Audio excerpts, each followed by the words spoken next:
because once you start doing things like that, it's intentionally or not, it's very hard to get out of it.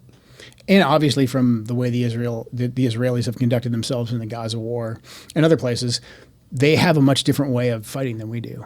I mean, America definitely makes mistakes, and we do everything that we can. I can tell you as a guy who fought on the ground, Americans, almost to a fault sometimes, we do everything that we can to prevent the loss of civilian life. I mean, almost to the point where sometimes we risk our own lives deliberately to not kill Americans, to not kill innocent civilians. So again, this is where being in partnership with a air quotes partner that has a very different agenda than you and a stated outcome, but then also just a different standard for how they fight. It's very dangerous. It's very dangerous for us. To be in partnership with a country that has different goals and different standards of behavior on the battlefield. In different ways and means, yeah. They just have a whole different way of looking. So how would you describe the Israeli attitude toward the killing of innocents? Look, the Israelis are in a hard spot. And as somebody who fought for most of my life, I think I can get into their heads pretty easily. If I was an Israeli, I think I would have the same view.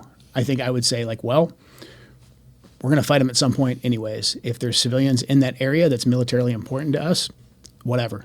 Like, I have a job to do. I understand that.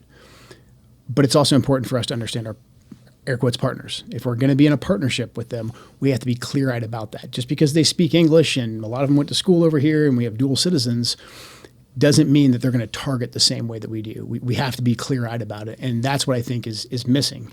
If we're going to do joint operations with the Israelis, they are going to, look, we saw what happened in Gaza. And you can say that's a horrible thing. You can say that's just the way it is. But that is the way the Israelis fight. And so we have to go into that with clear eyes and understand that's how they're going to fight. And now we're going to be viewed as being not just complicit, but we're going to be viewed as being partners in that.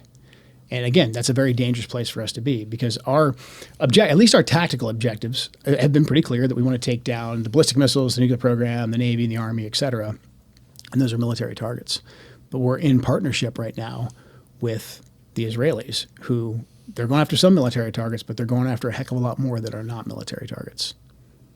It's a very generous assessment of their motives. And I mean that as a compliment. I strongly disagree with you, but then I didn't spend my life fighting wars. And you're making every attempt to get into their perspective, even if you disagree with it, which I assume you do. And I think that is the way to assess things. It's like, what's the other guy's perspective, even if I hate it? Well, yeah, I mean, look, in the Middle East, you're going to do business with some unsavory characters. In the world, you're going to do business with some unsavory characters. So if you're going to be doing business there, just get comfortable with the fact that some of these guys are unsavory. I mean, the classic, I think, President Trump line really early on when he was asked, like, if he thought Putin was a killer. And he's like, well, yeah, I mean, we're killers too. You know what I mean?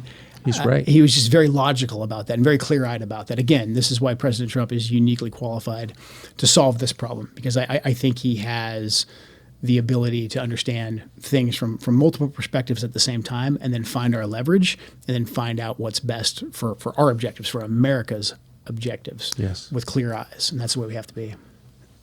Do you anticipate you'll be speaking to the president again? I would welcome it. I mean, I spoke with him before I departed the administration. How did that go?